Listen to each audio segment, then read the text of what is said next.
Morning બાળકો, કેમ છો? મજામાં? આપ સૌનું આ વિડીયોની અંદર હાર્દિક સ્વાગત છે. આજે આપણે ધોરણ 12 નો એક એવો મુદ્દો જે આપણને સૂત્રની રીતે ઘણો બધો ઉપયોગી છે એના વિશે આજે ચર્ચા કરવાના છીએ, જેનું નામ છે સંપર્કમાં રહેલા પાતળા લેન્સનું સંયોજન. તો આની પહેલાના મુદ્દાની અંદર આપણે ચર્ચા એક અગત્યના મુદ્દા વિશે કરી ગયા હતા. તો આજે એનાથી પણ આગળનો એક મુદ્દો છે સંપર્કમાં રહેલા પાતળા લેન્સનું સંયોજન.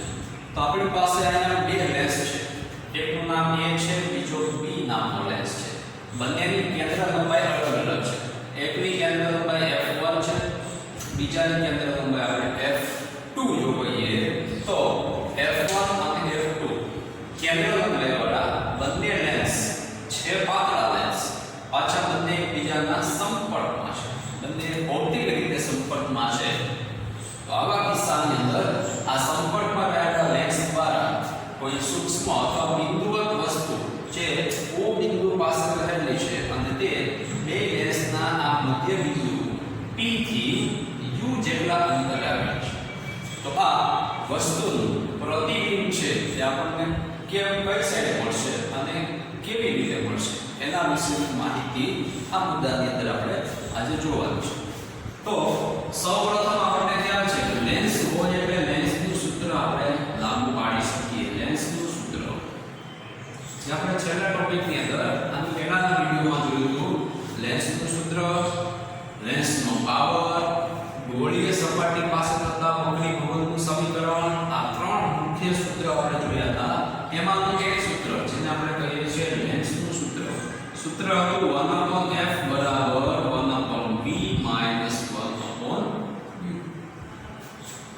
પ્રતિબિંબાંતર નું વ્યસ્ત માઈનસ વસ્તુ અંતરનું વ્યસ્ત. આ બંનેનો તમે સિમ્પ્લિફિકેશન કરીને જવાબ લઈ આવો તો એ તમને મળે 1/f એટલે કે કેન્દ્ર લંબાઈનું વ્યસ્ત. આપણા કિસ્સામાં O બિંદુ પાસે સૂક્ષ્મ બિંદુવત વસ્તુ છે જેનું અંતર લેન્સના કેન્દ્રથી સંયોજનના કેન્દ્રથી u છે. ત્યાર પછી પહેલા લેન્સ દ્વારા પ્રતિબિંબ આપણને અહીંયા I1 પાસે મળે છે. તો I1 સુધીનું અંતર છે v1 છે. બીજા લેન્સ માટે આ પ્રતિબિંબ જે મળે છે B નામના લેન્સ કે જેની કેન્દ્ર લંબાઈ f2 છે એના માટે આ પ્રતિબિંબ વસ્તુ તરીકે વર્તે છે. તો ફાઇનલ એનું પ્રતિબિંબ આપણને I પાસે મળશે. એટલે આખે આખા આ સંયોજન દ્વારા વસ્તુ જે O બિંદુએ રહેલી છે એનું પ્રતિબિંબ આપણને I પાસે મળશે, જે પ્રતિબિંબ અંતર v વડે દર્શાવેલું છે. તો પહેલા કેસ પ્રમાણે વાત કરીએ તો A લેન્સ દ્વારા મળતું પ્રતિબિંબ એના માટે આપણે લેન્સનું સમીકરણ વાપરીએ. તો પહેલા લેન્સમાં લેન્સની કેન્દ્ર લંબાઈ f1 છે, 1/f1 બરાબર 1/v. હવે પહેલા લેન્સ માટે પ્રતિબિંબ કોણ છે તો કે I1, ત્યાં સુધીનું અંતર આપણે v1 કીધું છે. તો અહીંયા લખવું પડે 1/v1 માઈનસ 1/u. તો વસ્તુ અંતર છે u જેટલા અંતરે છે એટલે આને u કહીએ. સમીકરણ નંબર 1. B લેન્સ દ્વારા એવી રીતે બાજુમાં રહેલો બીજો લેન્સ B લેન્સ દ્વારા મળતું પ્રતિબિંબ.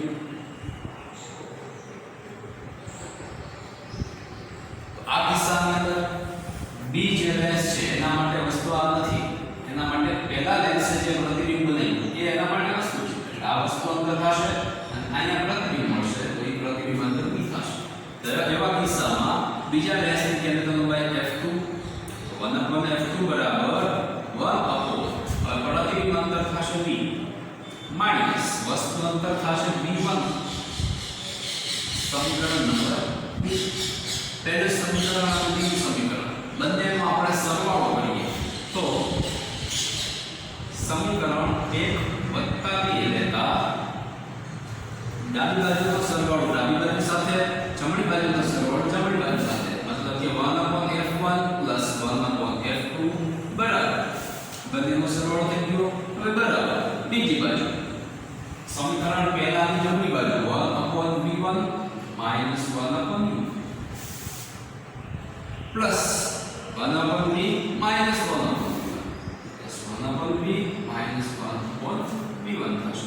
આ plus 1/v1 minus 1/v1 cancel, આ પ્લસ છે આ માઈનસ વાળું પ્લસ વાળાને પહેલા લખીએ એટલે 1/b માઈનસ 1/u ડાબી બાજુ આપણી પાસે છે 1/f1 1/f2 અને આને 1/b માઈનસ 1/u જે બંને લેન્સ માટે આપણે સમતુલ્ય કેન્દ્ર લંબાઈ બેની f ગણીએ તો આને આપણે 1/f લખી શકીએ મતલબ કે 1/f બરાબર 1/f1 1/f2 થશે આ સૂત્રને આપણે કહીશું સંપર્કમાં રહેલા બે પાતળા લેન્સોના સંયોજન માટેની સમતુલ્ય કેન્દ્ર લંબાઈ તમારે શોધવાની થાય એના માટેનું સીધું સમીકરણ છે આના ઉપરથી આપણે છેલ્લે જે મુદ્દો ભણ્યા લેન્સના સૂત્ર પછી જેનું નામ હતું લેન્સનો પાવર તો લેન્સના પાવરનું સૂત્ર આપણને ખબર છે 1/f બરાબર p થાય જ્યાં 1/f હોય ત્યાં આપણે p લખી શકીએ અહીં 1/f છે ત્યાં આપણે p લખી શકીએ f ને શું નામ આપ્યું સમતુલ્ય કેન્દ્ર લંબાઈ તો એના ઉપરથી જે પાવર મળશે એ પાવરને આપણે કહીશું સમતુલ્ય પાવર હવે અહીંયા તો આપણે માત્ર બે જ લેન્સનો સંપર્ક અથવા સંયોજન લીધેલું છે જો આપણી પાસે 5 લેન્સ હોય તો પાંચેયની કેન્દ્ર લંબાઈનો વ્યસ્ત કરી અને સરવાળો કરી નાખવાનો થાય એટલે કે 1/f1 1/f2 1/f3 1/f4 1/f5 આવશે જેટલા પણ લેન્સ સંપર્કમાં રહેલા હોય અને બધા લેન્સ માટે સમજાઈ ગયું હોય કે પાતળો લેન્સ છે તો તમે આ પ્રકારે ડાયરેક્ટ એની સમતુલ્ય સીધી કેન્દ્ર લંબાઈ મેળવી શકો કે પાંચે પાંચને તમે દૂર કરી અને કેટલી લેન્સ વાળો કેટલી કેન્દ્ર લંબાઈ વાળો લેન્સ મૂકી શકો તો એ તમને f ના જવાબ પરથી મળશે હવે એને ઉપરથી આપણે 1/f બરાબર p પ્રમાણે જઈએ અહીંયા p લખીશું અને સમીકરણ નંબર 3 તો 3 ઉપરથી આપણે કહી શકીએ p બરાબર 1/f1 છે પહેલા લેન્સની કેન્દ્ર લંબાઈની વાત છે તો એના માટે પાવર p1 કહીએ તો p બરાબર p1 p2 આ થાય સમતુલ્ય પાવર p નું સૂત્ર બીજું સૂત્ર મળ્યું 5 લેન્સ હોય તો પાંચેયના પાવરનો સરવાળો કરો એટલે તમને કુલ પાવર મળે પાંચેયની કેન્દ્ર લંબાઈના વ્યસ્ત કરી અને સરવાળો કરો તો તમને પાંચેય લેન્સનું સમતુલ્ય કેન્દ્ર લંબાઈ મળે એવી રીતે ત્રીજી એક રાશિ છે જેનું નામ છે મોટોણી સમતુલ્ય મોટોણી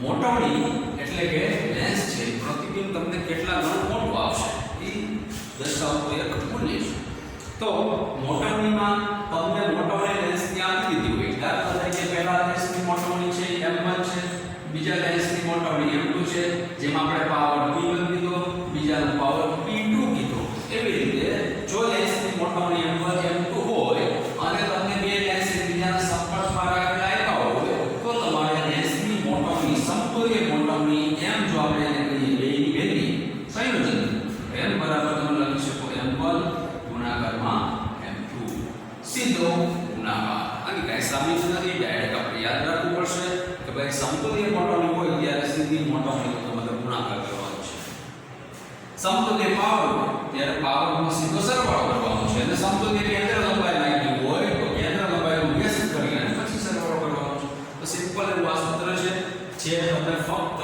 સંપર્કમાં હોય અને પાતળા લેન્સ હોય ત્યારના સંયોજનના કિસ્સામાં ત્રણ સૂત્ર વાપરી શકો m બરાબર m1 ક્રોસ m2 1/f બરાબર 1/f1 પ્લસ 1/f2 અને p બરાબર p1 પ્લસ p2 આ માત્ર બે લેન્સ સંપર્કમાં છે ત્યારની આપણે વાત કરેલી છે તો આ તમે તમારી રીતે લખી શકો બાકીનું જે કંઈ મુદ્દાની અંદર આવે છે એ માત્ર વાંચવા લાયક છે એટલે તમે વાંચી શકો તો આ મુદ્દો અહીંયા પૂર્ણ થાય છે ત્યાર પછી એક ઉદાહરણ છે એ તમે તમારી જાતે ગણી શકશો હવે એના પછી એક પરીક્ષા લક્ષી ઇમ્પોર્ટન્ટ મુદ્દો એ પણ છે કે જેનું નામ છે પ્રિઝમ સમીકરણ તો એ પ્રિઝમ સમીકરણ આપણે જોશું હમણાં તો આ મુદ્દો પ્રિઝમ દ્વારા થતું વક્રીભવન એની અંદર આપણે આજે જોવાના છે પ્રિઝમનું સમીકરણ કે કોઈ પ્રિઝમ આપેલો હોય ત્યારે આપણે પ્રિઝમના સમીકરણ પરથી ચાર ખૂણાઓ વિશે વાત કરી શકીએ એક છે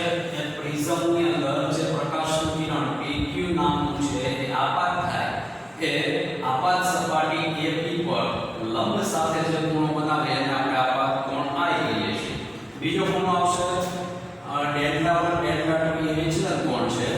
પછી એની સાથે વક્રીભૂત કોણ બી આવશે R1 અને R2.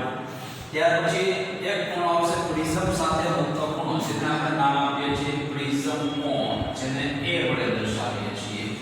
એક આપાત કોણ, બીજો પ્રિઝમ કોણ, ત્રીજો છે નિર્ગમન કોણ અને ચોથો છે વિચલન કોણ.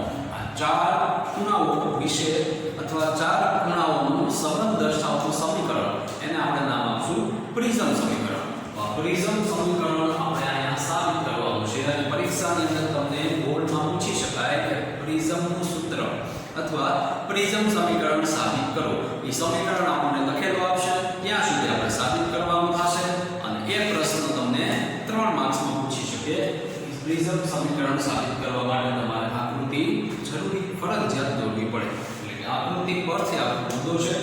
તો શરૂઆત કરીએ પ્રિઝમ સમીકરણની અંદર. તો પહેલા આપણને અહીંયા સમબાજુ પ્રિઝમ આપ્યો છે, ત્રણેય ખૂણાઓ જેના સમાન હોય એવો સમબાજુ પ્રિઝમ. આપણે પ્રિઝમનું નામ આપ્યું છે ABC. હવે આ પ્રિઝમનો પ્રિઝમ કોણ કહેવાય કે જે BC નામની જે સપાટી છે, જે આપણે સપાટીને સંપર્કમાં રાખશું મૂકશું, તો આ જે સપાટી છે એને આપણે પ્રિઝમનો પાયો અથવા બેઝ કહીશું. તો પ્રિઝમનો બેઝ જેને આપણે BC વડે દર્શાવીએ છીએ, એ બેઝની એક્ઝેક્ટ સામેનો કોણ એટલે આપણે એનું નામ આપશું પ્રિઝમ કોણ, કેપિટલ A. હવે પ્રિઝમની આ પેલી આગળની સપાટી AB નામની સપાટી છે, જેના ઉપર આપણે એક પ્રકાશનું ત્રાંસુ કિરણ PQ નામનું કિરણ જે AB સપાટી પર રહેલા Q બિંદુએ આપાત થાય છે. તો ત્યાં આપણે લંબ ડ્રો કરીએ તો ત્યાં આપણને આપાત કોણ I મળશે. હવે પ્રકાશનું કિરણ એક માધ્યમમાંથી બીજા માધ્યમમાં જાય છે, એમાં આજુબાજુમાં હવાનું માધ્યમ છે જેનો વક્રીભવનાંક આપણે n1 ગણીએ. પ્રિઝમ છે તો સ્પેશિયલ પ્રકારના કાચમાંથી બનેલો હશે, એના વક્રીભવનાંકને આપણે n2 વડે દર્શાવીએ. તો પ્રકાશનું કિરણ પાતળા માધ્યમમાંથી ઘટ્ટ માધ્યમમાં જાય છે. જે કિરણની મૂળ દિશાથી સીધી રેખામાં જતું એને બદલે હવે લંબ તરફ વળશે. આ પ્રકાશનું કિરણ આપણને જે મળે છે QR. QR કિરણને આપણે વક્રીભૂત કિરણ કહીશું.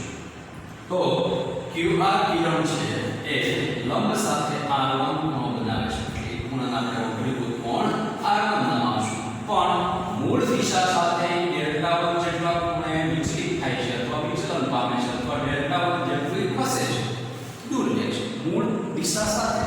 હવે ખૂણાને આપણે વિચલન કોણ Δ1 નામ આપશું. પછી એક બીજી સપાટી AC પર પહોંચશે ત્યારે R પાસેથી પાછો એક વક્રીભવનતા છે. હવે એ ઘટ્ટ માધ્યમમાંથી પાતળા માધ્યમમાં જાય છે, એટલે જે દિશામાં જાતું હોય એને બદલે હવે એ લંબથી દૂર વળશે. એટલે આપણને બીજી વખત વક્રીભવન પામેલું કિરણ RS મળશે. એ RS નું નામ હવે આપણે વક્રીભૂત કિરણ આપી શકશું નહીં, એના માટે એનું નામ આપશું નિર્ગમન કિરણ. બીજી વખત નિર્ગમન પામતું વક્રીભવન પામતું કિરણ એટલે નામ આપશું નિર્ગમિત કિરણ અથવા નિર્ગમન પામતું કિરણ. એ નિર્ગમિત કિરણ એ લંબ સાથે બનાવેલા ખૂણાને આપણે નિર્ગમન કોણ E નામ આપશું. આ ખૂણો E થશે. અને ચોથો ખૂણો કે ફાઇનલ જે પ્રકાશનું કિરણ પ્રિઝમમાંથી વક્રીભૂત થઈ નિર્ગમિત થઈ અને બહાર નીકળે છે, એ કિરણને આપણે પાછળની બાજુ લંબાવીએ અને આપાત કિરણની મૂળ દિશા સાથે ખૂણો બનાવીએ તો એ ખૂણાને આપણે નામ આપશું કુલ વિચલન કોણ, જેને આપણે D અથવા ડેલ્ટા વડે દર્શાવશું. અહીંયા વિચલન કોણ D જેટલો થશે. તો આ કિસ્સામાં આપણને R2 છે એ જો પ્રકાશના નિર્ગમન કિરણને આપાત કિરણ તરીકે લઈ લઈએ, અહીંથી બહાર નીકળે છે, પણ ધારો કે આપણે ઊંધી રચના કરી નાખીએ કે RS ને આપાત કિરણ ગણી લઈએ તો આ ખૂણો આપાત કોણ થઈ જાય, તો આ ખૂણો થઈ જાય વક્રીભૂત કોણ. એવી રીતે આ ખૂણો થઈ જાય વિચલન કોણ. એટલે કે Δ2 આ બાજુ છે Δ1, R1, R2 ચાર ખૂણાઓ અંદરની બાજુના છે. તો આકૃતિ પરથી આપણે લખી શકીએ કે ચતુષ્કોણ AQNR પરથી હવે આ બંને ખૂણાઓ લંબ છે, 90 ડિગ્રી છે, આ પણ 90 ડિગ્રી થશે કારણ કે લંબ સાથે લંબ ખૂણો છે. તો આ 90 અને 90 180 થઈ ગયા. ચતુષ્કોણમાં આપણને ખબર છે ચારે ખૂણાનો સરવાળો 360 થાય. તો માપખૂણો A વત્તા માપખૂણો QNR આ વત્તા આ બેનો સરવાળો તમે 180 કરી શકો. એટલે કે માપખૂણો A વત્તા માપખૂણો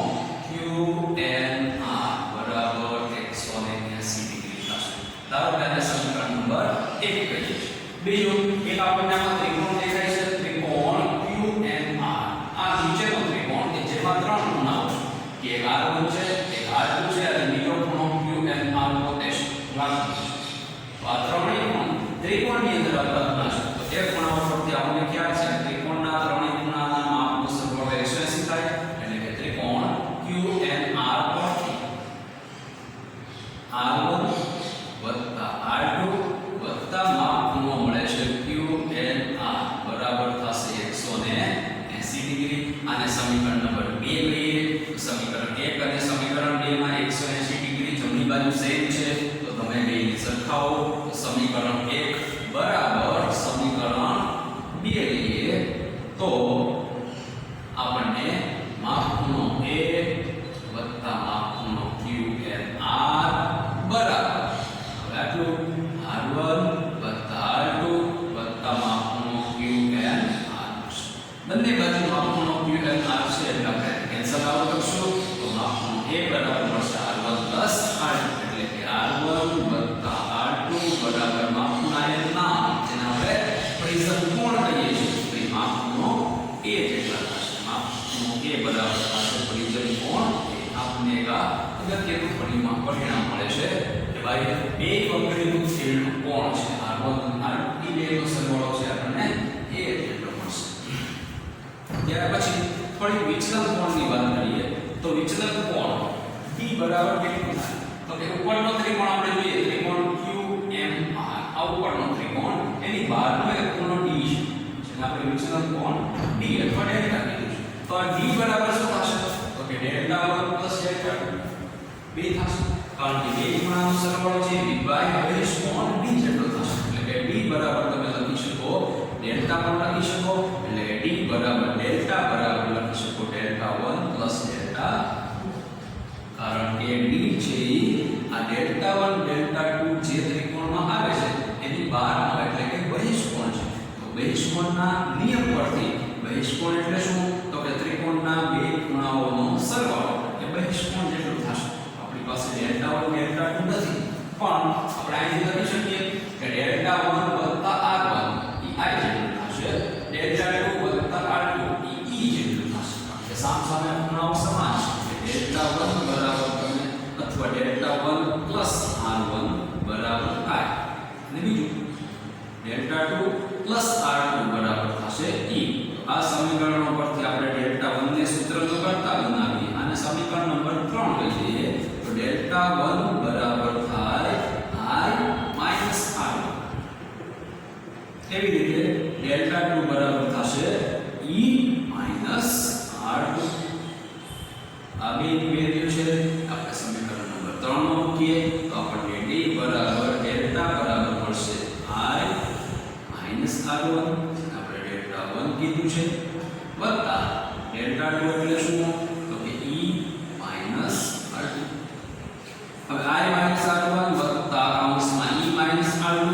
કૌંસને આપણે છૂટો કરીએ તો કે I minus R1 plus E minus R2 થાય R1 R2 ને બે માઈનસ છે ઋણ છે એટલે બેમાંથી ઋણ નિશાની આપણે કોમન લઈએ તો સરવાળા વાળા પહેલા લખી પ્લસ વાળા I પ્લસ E માઈનસ માં એક વખત લખું છું તો આ પ્લસ થઈ જાય R1 પ્લસ R2 અને માઈનસ પાછું અંદર આપશો એટલે બે ઋણ થઈ જશે જે હતું એવું નવું આપણે લખવાનું મળશે તો સમીકરણ આ આગળના બોક્સ ઉપરથી આપણે લખી શકીએ R1 વત્તા R2 હોય ને આપણે એ લખી શકીએ I પ્લસ E માઈનસ આ E બરાબર સૂત્ર મળશે અથવા આનાથી હજી તમે આગળ જાઓ તો માઈનસ વાળા ના બાજુ લ્યો એટલે I પ્લસ E બરાબર A પ્લસ D જેમાં ચાર જ ખૂણાઓ આપણને દેખાય છે જે આપણે વાત કરી હતી કે ભાઈ I વત્તા E બરાબર A વત્તા ડેલ્ટા એટલે કે આપાત કોણ નિર્ગમન કોણ પ્રિઝમ કોણ અને વિચલન કોણ આ ચાર ખૂણાઓનું સૂત્ર દર્શાવતું અથવા સંબંધ દર્શાવતું સમીકરણ એટલે એને આપણે નામ આપશું પ્રિઝમનું સમીકરણ આ તમારે પ્રિઝમનું સમીકરણ પૂછે તો અહીંયા સુધી સાબિત કરવું પડે પ્રિઝમ સમીકરણ અથવા પ્રિઝમનું સૂત્ર આ સાબિતી આની આપવી પડે 3 માર્ક્સ છે થોડું લખાણ લખવું પડે પ્લસ તમારે આકૃતિ પણ ડ્રો કરવી પડે આકૃતિનો 1 માર્ક્સ મળે સાબિતીના તમને 2 માર્ક્સ મળી શકે સિમ્પલ એવો મુદ્દો છે હવે આ મુદ્દા ઉપરથી આપણે આગળ જઈએ તો જો પ્રકાશના કિરણોને ઉલટાવીએ એટલે કે નિર્ગમન કિરણને આપણે આપાત કિરણ બનાવીએ અને આપાત કિરણ છે નિર્ગમન કિરણ થઈ જાય. અહીંથી પ્રકાશનું કિરણ આપાત થાય આવી રીતે બહાર નીકળે તો આપણને આ ખૂણાઓ છે એ સમાન મળશે. સેમ પ્રિઝમ કોણ, સેમ વિચલન કોણ મળશે, આપાત કોણ અને નિર્ગમન બધા ચાર ખૂણાઓ આપણને સમાન મળશે. તો એના ઉપરથી આપણે એક ગ્રાફ ડ્રો કર્યો છે જે હકીકતમાં પ્રેક્ટિકલ મુદ્દો છે કે તમે વિચલન કોણ ડેલ્ટા અથવા ડી વિરુદ્ધ આપાત કોણનો આઈ છે એનો ગ્રાફ ડ્રો કરો તો ગ્રાફમાં પ્રેક્ટિકલ મુદ્દાઓ પરથી આપણને ગ્રાફના પોઈન્ટ આ પ્રકાર મળશે. એક સળંગ રેખા એમાંથી આપણે જો ડ્રો કરીએ તો આપણને એક જ ખૂણો એવો મળશે કે જ્યાં i બરાબર e માં i અને e બે અહીં સમાન થાય. e ખૂણો છે એ ચોક્કસ મૂલ્ય માટે મળશે. મતલબ કે જો આપણને વિચલન કોણ છે કે અહીંથી આપણે આગળ વધી જો આપાત કોણ વધારીએ તો વિચલન કોણ ધીમે ધીમે ઘટતો જશે. એક સમય એવો આવે કે વિચલન કોણનું મૂલ્ય મિનિમમ થઈ જશે, લઘુત્તમ થાય. પછી પણ તમે જો આગળ વધારો આપાત કોણ તો પછી વિચલન કોણ પાછો વધે છે. મતલબ કે એક ચોક્કસ પરિસ્થિતિને અનુરૂપ વિચલન કોણ છે એનું મૂલ્ય લઘુત્તમ થાય છે. એ વિચલન કોણ ક્યારે લઘુત્તમ થાય એના માટેની આ શરત છે કે લઘુત્તમ વિચલન કોણ માટે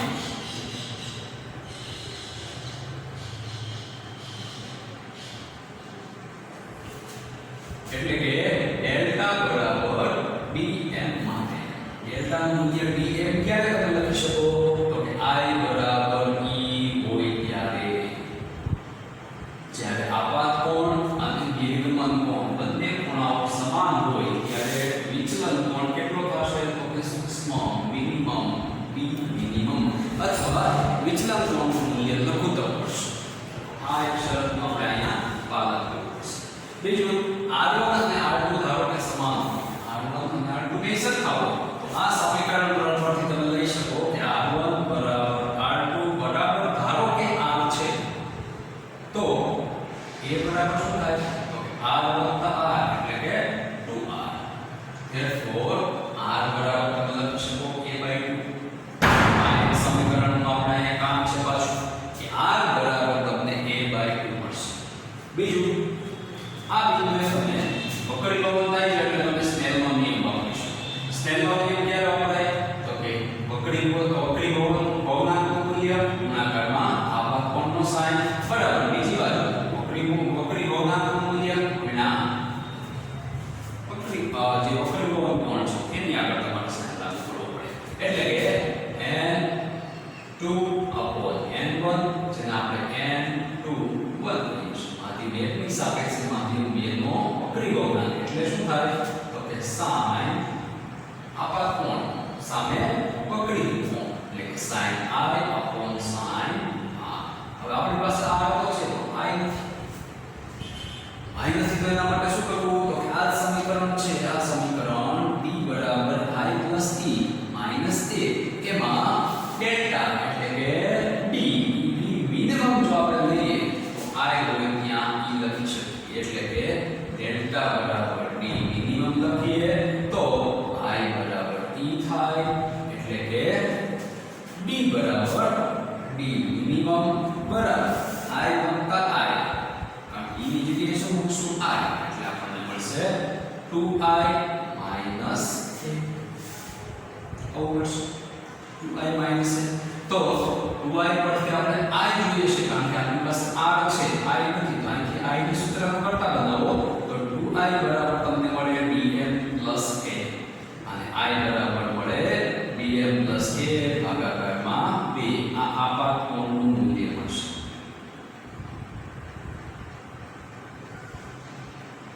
હવે આ એક આપાત કોણ આની મૂકશું r ની જગ્યાએ a/2 મૂકશું તો આપણને આ સમીકરણ જે 4 નંબરનું સમીકરણ નામ આપીએ તો સમીકરણ 4 પરથી તમે લખી શકો કે ભાઈ n21 બરાબર n2/n1 બરાબર sin dm plus a ભાગાકારમાં 2 એના ભાગાકારમાં આપણને sin r એટલે sin a/2 આ સમીકરણ n2/n1 ધારો કે આજુબાજુનું વાતાવરણ છે હવાનું છે n1 તરીકે તમે 1 લેશો તો પણ ચાલશે એટલે n2 બરાબર જનરલ ફોર્મ n2 બરાબર n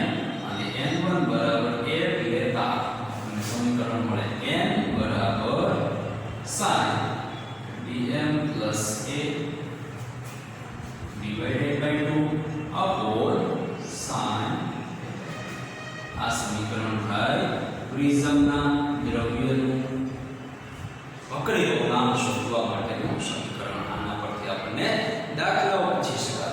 હજી આનાથી થોડું આગળ જઈએ તો આપણને મળશે કે જો તમને પાતળો પ્રિઝમ આપેલો હોય, પાતળો પ્રિઝમ, એ પ્રિઝમ કોણ ખૂબ નાનું છે, એ પ્રિઝમ પાતળો છે, તો એના પરથી તમે બીજી શરત લખી શકો.